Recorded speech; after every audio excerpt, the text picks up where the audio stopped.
ونصلی علی رسولہ الکریم اما بعد۔ محترم سامعین و ناظرین، السلام علیکم ورحمۃ اللہ وبرکاتہ۔ حضرت صلی اللہ علیہ وسلم کی ولادت باسعادت، اس بات پر جمہور کا اتفاق ہے کہ آپ صلی اللہ علیہ وسلم کی ولادت باسعادت ماہ ربیع الاول میں اس سال ہوئی جس میں اصحاب فیل نے بیت اللہ پر حملہ کیا۔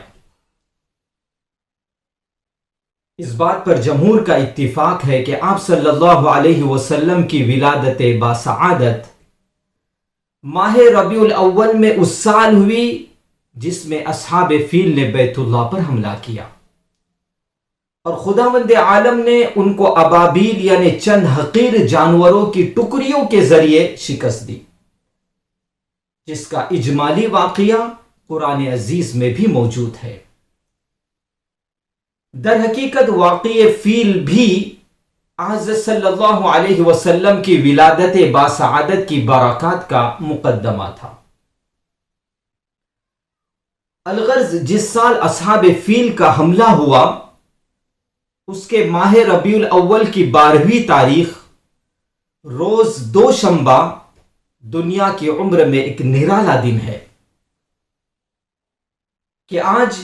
پیدائش عالم کا مقصد، لیل و نہار کے انقلاب کی اصلی غرض، آدم اور اولاد آدم کا فخر، کشتی نوح کی حفاظت کا راز، ابراہیم علیہ السلام کی دعا اور موسیٰ علیہ السلام کی پیشن گوئیوں کا مصداق، یعنی ہمارے آقا نامدار محمد عربی صلی اللہ علیہ وسلم رونق افروز عالم ہوتے ہیں۔ ادھر دنیا کے بتکدے میں آفتاب نبوت کا ظہور ہوتا ہے، اور ادھر ملک فارس میں کسریٰ کے محل میں زلزلہ آتا ہے، جس سے اس کے 14 کنکرے گر جاتے ہیں۔ بحیرہ سادہ دفعتاً خشک ہو جاتا ہے۔ فارس کے آتش کدے کی وہ آگ جو 1000 سال سے کبھی نہ بجھی تھی، خود بخود سرد ہو جاتی ہے، اور یہ در حقیقت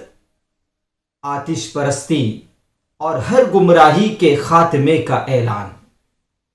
اور فارس و روم کی سلطنتوں کے زوال کی طرف اشارہ ہے۔ احادیث میں ہے